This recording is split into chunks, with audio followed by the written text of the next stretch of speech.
Tata IPL 2026 තරඟාවලිය Delhi capitals සහ Rajasthan Royals අතර තරඟයෙන් කඩලු 7ක විශිෂ්ට ජයක් දිල්ලි කණ්ඩායම සතු වෙද්දී ප්‍රසාද ලකුණු සටහනේ 6 වන ස්ථානය දක්වා ඉදිරියට පැමිණීමට දිල්ලි කණ්ඩායමට හැකියාව ලැබුණා.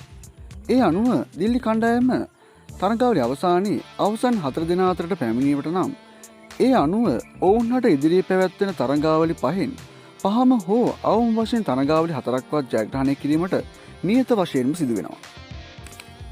මේ අතර ඊයේ තරඟයේ තරඟාවලි වීරයා බවට පත් වුණේ පන්දු 40කින් වේගවත් ලකුණු 75ක් රැස් කළ KL රාහුල්. නමුත් 225ක් වැනි විශාල ලකුණු සංඛ්‍යාවක් හඹාගෙන යාමේදී ආරම්භක පිතිකරු KL රාහුල්ට අනගි ආරම්භයක් ලබා ගැනීමට මුල් වූ ප්‍රධාන සාධකය පැතුම් නිස්සංක ආරම්භයේ පටන් එල්ල කළ ලද ප්‍රහාරයන් ගැන KL රාහුල් පැවසුවේ මෙන්න මෙවැනි අදහසක්. පැතුම් ඊයේ තරඟයේ හොඳ ආරම්භයක් ගත්තා.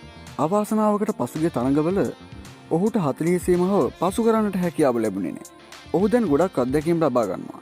ඉදිරියේදී කණ්ඩායමට ඔහුව නැතුවම බැරි වෙයි. අනෙක් එක තමයි පැතුම් පන්දුවට පහර දෙද්දී මට තිබුණේ අනෙක් අන්තිර වෙලා බලාගෙන ඉන්න විතරයි. අපි පැතුම්ගෙන් බලාපොරොත්තු වෙන්නේ අන්න ඒ දෙයයි. යනුවෙන් ඔහු ප්‍රකාශ කර සිටියා. මේ පිළිබඳව ඔබගේ අදහස් කුමක්ද? ඔබගේ අදහස පහතින් කමෙන්ට් කරන්න.